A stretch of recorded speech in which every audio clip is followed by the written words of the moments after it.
Hey guys, sorry not to be here with you today, but even though I'm gone, I don't want us falling behind too much. So we're going to have a quick video today introducing you to congruent figures and congruent triangles and some of the different theorems and postulates that come from those.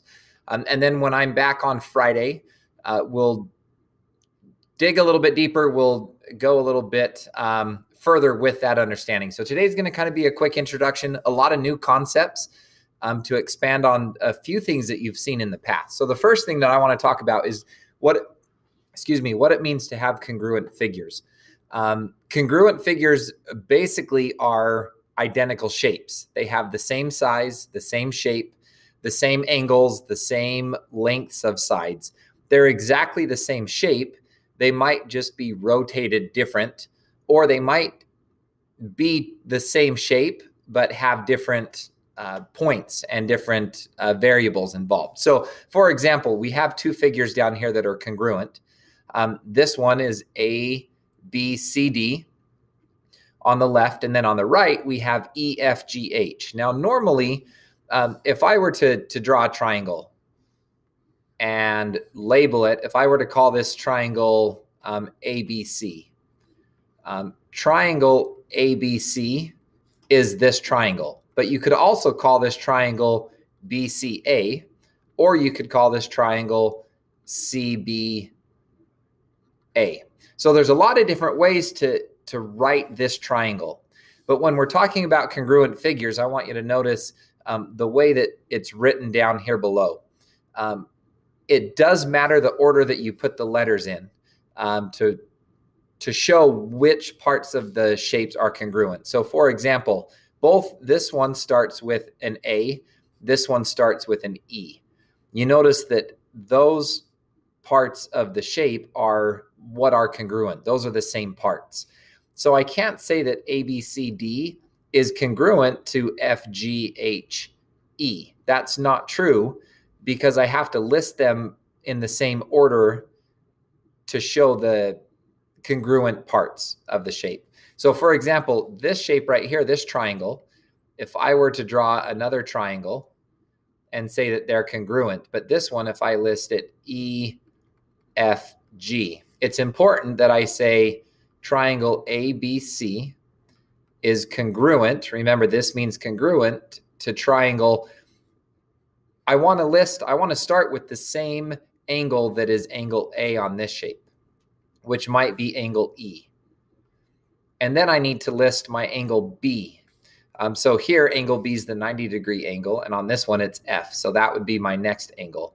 And then I would list G. It's important that they're in the same order, even though technically they might be true that they're the same. If they're not listed in the same order, it doesn't mean the same thing. Okay? So on this example right here, let me erase a few of these values here, and we'll explore what it's telling us about these two triangles. And we don't know if they're right triangles, so I'm going to get rid of those as well. So it says that triangle WYS, so I'm going to say this is W, this is Y, and this is S, is congruent to MKV. Well, my M and my W need to be the same. So I better call this one M, and K is the one that comes straight down because it has to match with my Y, and that would make this V. So then it tells me that W is 62 degrees. So this is 62 degrees, and Y is 35 degrees. And then it wants V. Well, W is the same as M, so this one's 62, and Y is the same as K, so this one's 35. When I add these together, 62 plus 35, I get 97. And I can use that to figure out my last angle. If you remember 7th grade, the angles in a triangle add up to equal 180 degrees. So if I take my three angles and add them together, I should get 180, which means that this unknown angle plus my 97 equals 180, which means that this unknown piece is 83 degrees. So a lot of times we get information about two different shapes that are congruent, and you can combine that information to solve problems. Okay. Now, what makes these congruent what makes these exactly the same is that the sides are the same length. So in this case, AB is the same length as FE, as EF. And EH is the same length as AD. And DC is the same length as HG. And then BV is the same length as FG. So the sides are all exactly the same length, and the angles are the same. So the angle A equals angle E, B equals F, C equals G. So it has to be both. Angles and sides need to be the same exact value. A couple of things. We already talked about the triangle sum, just barely. But if two angles in a triangle are congruent, the triangle sum theorem basically says that the third angle has to be congruent. And this is kind of one of those obvious things that I just want to point out. For example, in this triangle right here, A and B are the same as D and E. And because these three angles add up to 180 and these three angles add up to 180, that means that angle C and angle F are exactly the same. So angle C is equal to angle F, which is great information. That means that my three angles are all exactly the same. That doesn't necessarily mean that my triangles are congruent, because remember, the sides also have to be the same length. So just because my angles are the same does not mean that my triangles are congruent. The sides also have to be the same. Okay? So just remember that about the third angle. That the angles add up to 180. And if two angles are congruent, then automatically we know that the third one's congruent because it has to be. All right, next theorem. Actually, we call this a postulate. Basically, what it says in your notes is if you know that the sides and the angles. So if I know that these angles are the same in my triangles, and if I know that the sides are the same, then I know that the triangles are congruent. So if I know all the angles and all the sides match, I know it's congruent. But you don't always have to know all of that is true before you can prove something is congruent. And there's 4 cases where we can use parts of the triangle, and if they're congruent, it means everything else is also the same. So for example, the first postulate we're going to talk about is called side, side, side. And we abbreviate that SSS. That means the side, side, side means that if the 3 sides of a triangle are the same, or in other words, if AB is the same as DE, and if BC is the same as EF, and if AC is the same as DF, if those are true, if all 3 sides are congruent, it doesn't matter what the angles are, because the 3 sides being congruent makes the angles the same. So if I know my sides are the same, then I know that my triangles are exactly the same. So if the sides are the same, if you have a side, a side, a side that match, another triangle side, side, side, then we know that the triangles are congruent. So rather than having to check all of the angles, I can just check the 3 sides. So for example, we're going to do a quick little proof. It tells us that BC, so from B to C right here, is congruent to BF. So we know that these 2 are the same. And we know that CD is congruent to FD. So that's given. So it tells us that BC is congruent to BF. That was given information. And then it also told us that CD is congruent to FD. That was also given. Now, looking at this picture, the third side of both triangles goes from B to D. So BD is the third side of one triangle. It's also the third side of the other triangle. So I can say that BD is congruent to BD because it's the same side, and that was our reflexive property. So I have these sides are congruent, these sides are congruent, these sides are congruent. Therefore, because all three sides are the same, I can say that BCD is congruent to triangle BFD as long as I list them. Notice BCD, BF. I go to the short length first, and then I go to the long one. BCD is congruent to BFD because of our side postulate. That's enough to prove that they're the same. I don't have to prove the angles are the same because I know the three sides are the same. So that's the first one. If we know the three sides, we know the angles, the triangles are the same. The second one, postulate 3 is what it's called, tells us that if I know a side, an angle, and a side, then I know that the rest of them are the same. So if a side is equal and an angle is equal and a side is equal, then the two triangles are equal. But they're written in a specific order. Notice how it goes SAS. It's because specifically the angle has to be in between the two sides. Meaning, for example, this one right here, this LTG, I have this side and this angle. So I have one side and an angle. The other side that has to match is the next side of the triangle as I'm going around it. I'm going side, angle, side. So side, angle, side. This one has to match this one in order for it to be true. It's not enough to say, let's say that LG and, let's say that GT and NQ match.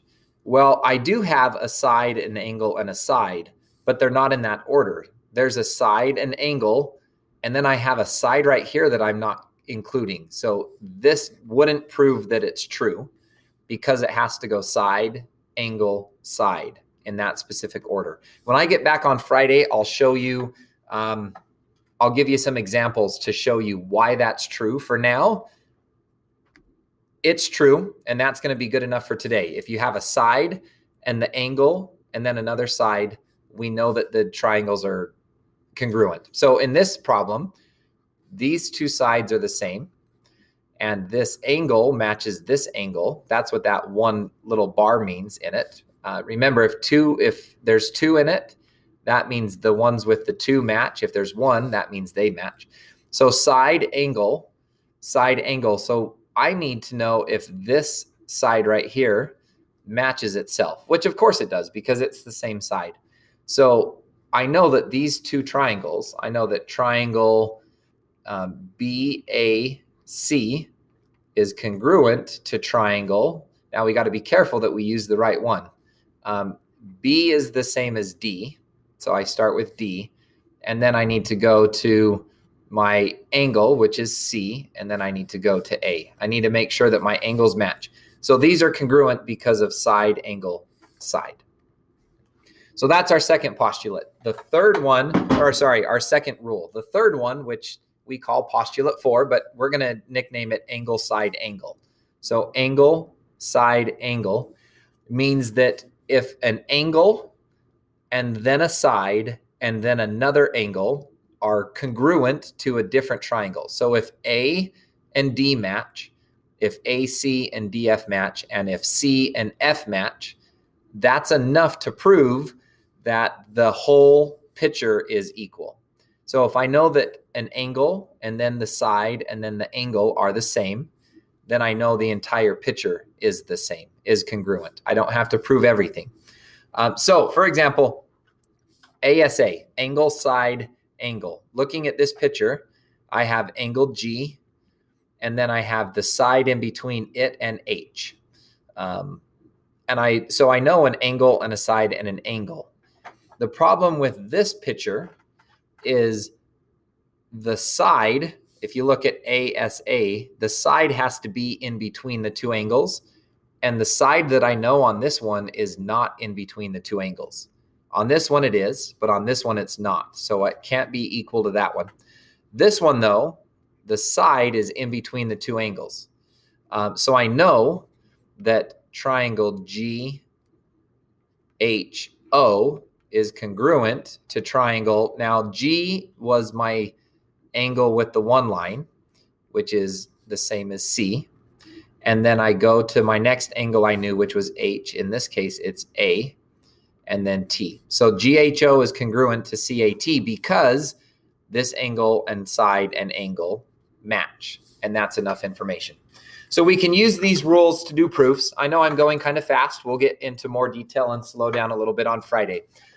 But for now, I want you to get the information.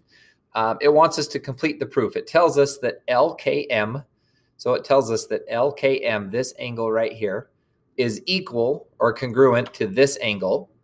And then it tells us that LMK, this bottom angle, is congruent to JMK.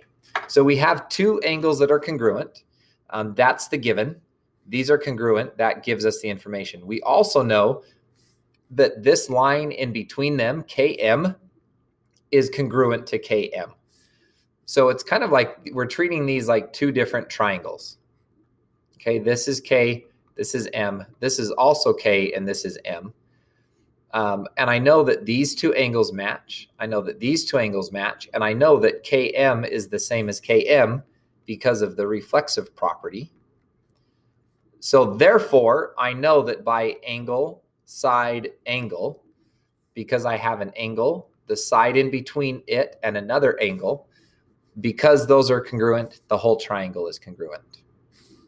All right, one more. Angle, angle, side. So far we have side, side, side. We have side, angle, side. We have angle, side, angle. And our last one is angle, angle, side, which means I need two angles in a row and then the side to be congruent to prove the whole thing is congruent. So looking at this picture, I have angle A and then I have angle B, but the side is not in between them. The side is actually across from them, okay? So I have angle, angle, side, which are congruent. And on here, I guess I should start at B. I have angle B, angle A, and this side is congruent to E, D, and this side. And since I have an angle, and a side that's, notice how the side is not in between them, like it is here, because that's true, I know that the entire triangles match each other. And again, I'll show you a proof of that on Friday. I'll show you some images and pictures and show you how you can remember that that's true. So it gives us an example right here. And it wants us to use a proof using angle, angle, side. So angle S is congruent to angle Q. It gives us that to start with. So angle S is congruent to angle Q. That's a given. And then it tells us that RP, this line right here, bisects SRQ. And if you remember, bisects means cut in half. So I know that RP cuts this big angle right here. It cuts it in half, which means that the little angles, SRP, SRP is actually congruent to angle QRP because of the definition of a bisector. Bisector means it makes these two angles the same. So I know that these angles are the same. I know that these two angles are the same using the bisector rule. And I also know that RP, this side right here, is equal to itself. I know that RP is congruent to RP. And I know that's true because of reflexive, because it's itself. Therefore, I have an angle, and then a side that's not in between them. So I can say that triangle SRP is the same thing as triangle QRP. And I know that's true because of angle, angle, side postulate. I know it's true because I know these two angles and then the side that's not in between them proves to me that the triangles are the same. Okay? All right, so let's kind of put all of this together. We have the third angle theorem, which means if two angles are congruent, the third one has to be, duh. And then side, side, side. If all three sides are the same, then the triangles are the same. If a side and the angle in between it and another side are the same, they're congruent, and then angle, side, angle. So two angles and the side in between, or two sides and the angle in between, or if I have angle, angle, side. Okay, so looking at this picture, I have an angle and then a side and then an angle in that order. An angle, side, angle. And on this one, it matches an angle, side, angle in order. So that means that 11 is congruent because of angle, side, angle. So that means these triangles are exactly the same triangle. Okay.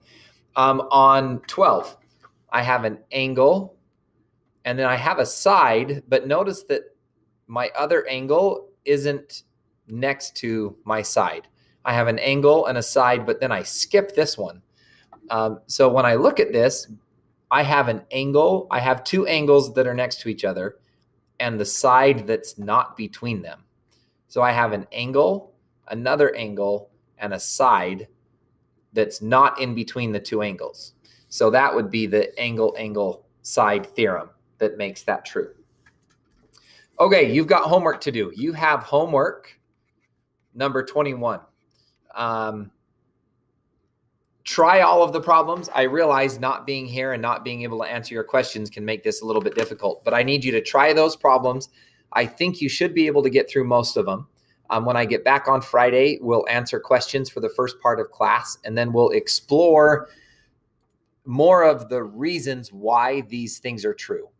I don't want you to just trust me when I say that if an angle, angle, side are true, then the whole thing are equal, then the whole thing is equal. I want to show you why that's real. I want to show you proof of that. So we'll cover that on Friday. For today, do the best that you can to get homework 21 done. I left the get help buttons on there just because I'm not here to help you out. So good luck. Questions, go ahead and email me or I'll answer them on Friday when I get back.